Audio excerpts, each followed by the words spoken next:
Welcome to the Motion Capture Practical Application Series presented by Organic Motion. My name is Mark Butler and I'm an animator and technical director.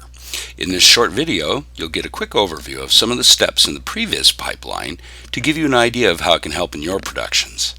In this video, we're going to create a quick cutscene for a new gangster-style video game I'm working on. These two criminals are just leaving the restaurant and are on their way to their hideout. In part 1 of this video, we'll introduce you to the concepts of creating quick game pre-visualization using OpenStage 2 and Autodesk Motion Builder, and covers recording and exporting your different moves. In part 2, we'll clean up and edit the data in Motion Builder, use Autodesk Maya for props, and then export everything into Unity 3D for use in-game. In further videos, we will dig deeper into each one of these subjects, but for now, we wanted you to get a solid understanding of the pipeline for capturing, editing, and delivering motion capture data for previs in a video game cutscene. There are a lot of steps that are not covered in this video: modeling, texturing, rigging, props, and facial animation.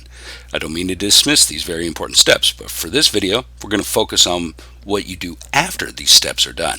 So the first thing you do in previs is you plan out the moves that your character is going to need to perform: fighting, slashing, running, walking, idles, the whole 9 yards.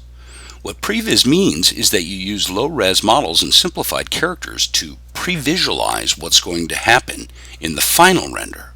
As you can see in this wonderful clip from Blur Studios, the previs on the left is not the final animation on the right, but it's pretty close. Let's get started. So, with your list of moves, you've begun your dope sheet. Walt Disney coined this term because any dope could follow it.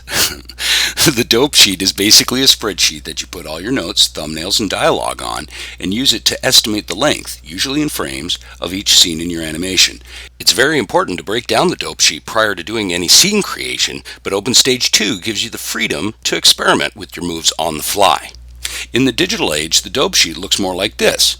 Here in Autodesk 3D Studio Max, the dope sheet overview is on the bottom with all the poses set up over time, and above is the motion graph editor, which plots the animation curves for each part of the 3D rig that moves. Capturing motion capture data inside of OpenStage 2 is really easy. Just have your performers get in, put their arms to the side, and bam! They instantly become their characters inside Motion Builder. OpenStage 2 is quite remarkable. The system uses advanced proprietary computer vision technology to determine the position and rotation of the actor's bones in near real time. No suits or markers required. What this means is that you're fast. You can get your motion capture data quickly and use non-professional performers. These are just a couple of people from around the office, you know?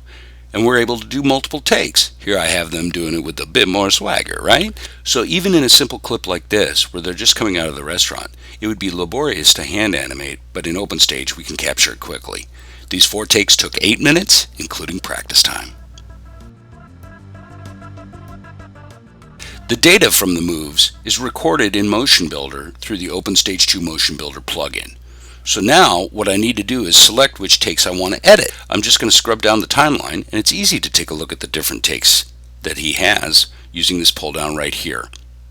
At this point, I'm making a judgment call: which is the best motion for the scene and how strong is his silhouette. In this case, I think his last 2 takes are best. Then I'm going to slip over into story mode, and in story mode it's pretty straightforward.